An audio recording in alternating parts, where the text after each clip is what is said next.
నారాయణపేట అంటే బేసిక్గా వలసలకు బాగా తగ్గింది ఈ మధ్యకాలంలో. కానీ ఈ ప్రాజెక్ట్ వస్తే మళ్ళీ ఈ కుటుంబాలంతా కూడా బొంబాయికో పట్నంకో లేదు పూనాకో బెంగళూరు లాంటికో మళ్ళీ వాళ్ళ సంసార బిస్తాలు చూసుకొని కుటుంబాలే పోయేసే.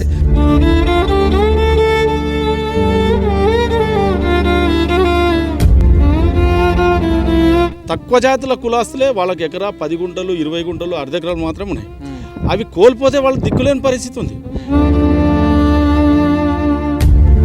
నువ్వు ఉన్నప్పుడు అద్దె ఎకరానికి ఎంత అయింది? 14 లక్షలన్నర. ఇప్పుడు నీకు అద్దె ఎకరం గవర్నమెంట్ తీసుకుంటే ఎంత వస్తుంది? ఎంత 7 లక్షలు వస్తుంది. 7 లక్షలు వస్తుంది. ఏం పరిస్థితి లేదు, సత్యత ఒకటే మిగిలింది, ఏం లేదు. నాది నా పెండ్లం ఏడ్చుకొని నా పిల్లలు ఏడ్చుకోం రోజు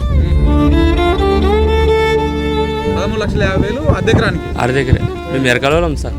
ఇక్కడ మాది మైపా తీసుకున్నది కూడా 2 ఎకరాలు పోతుంది, అది కూడా పోతుంది, తీసుకున్నది కూడా పోతుంది.